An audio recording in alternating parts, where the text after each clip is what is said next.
Jezebel and Priscilla had always been more than just sisters.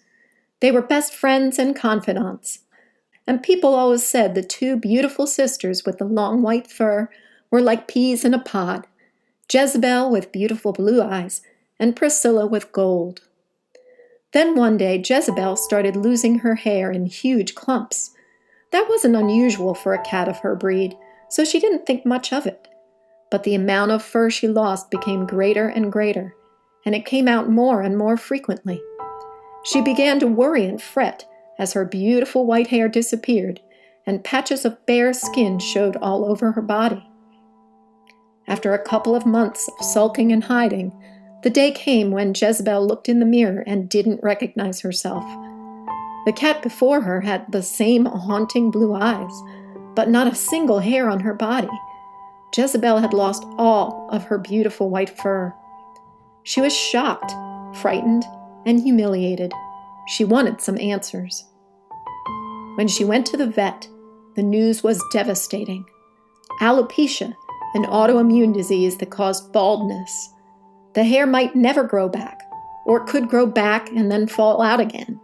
It was unpredictable, but one thing was known for sure. There was no cure. Jezebel's vanity was badly bruised, but the worst of it was that her sister Priscilla did not seem to be concerned with her condition or realize how badly she was hurting. Priscilla paraded around the house in cute outfits, showing off her beautiful white fur just like before, preening and strutting. Jezebel was deeply wounded by Priscilla's seeming callousness, and her resentment grew. But the last straw was when she caught Priscilla with Roger, her ex-boyfriend. Roger and Jezebel had broken up months before her diagnosis, but still, how could he do this to her? And more importantly, how could her own sister betray her? She watched with horror from behind a chair as Roger kissed Priscilla, and Priscilla did nothing to discourage him. Jezebel decided to confront Priscilla. She was furious. "How could you do this to me?" she demanded. "How could you kiss Roger, knowing that he was my boyfriend for 2 years? And how, knowing my suffering, could you flaunt your beautiful fur in front of me when I have lost mine?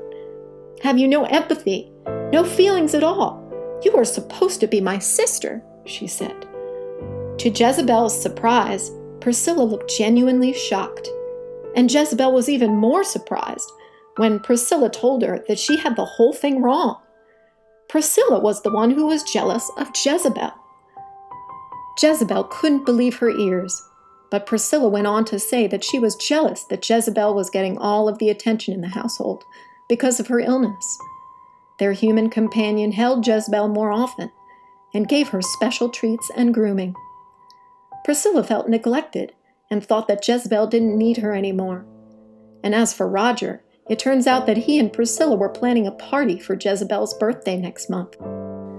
When Jezebel saw Roger licking Priscilla, it was just because he was licking some tuna fish off of her face. That explanation made perfect sense to Jezebel, and she realized what a fool she had been to doubt her sister. It was not Priscilla that had turned away from Jezebel, but the other way around. Jezebel now saw how aloof she had been, so wrapped up in her illness and problems that she had ignored her own sister, and worse than that, allowed her own mind to be poisoned against her. She regretted it terribly and apologized to Priscilla with her whole heart.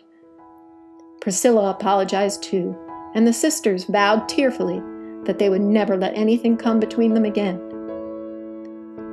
Jezebel got used to not having the white fur she once prized, realizing that beauty comes from the inside, and also that she felt a lot better not coughing up hairballs 50 times a day. Besides, she was surrounded by people and cats that loved her. The two sisters, Priscilla and Jezebel, were close as ever once again.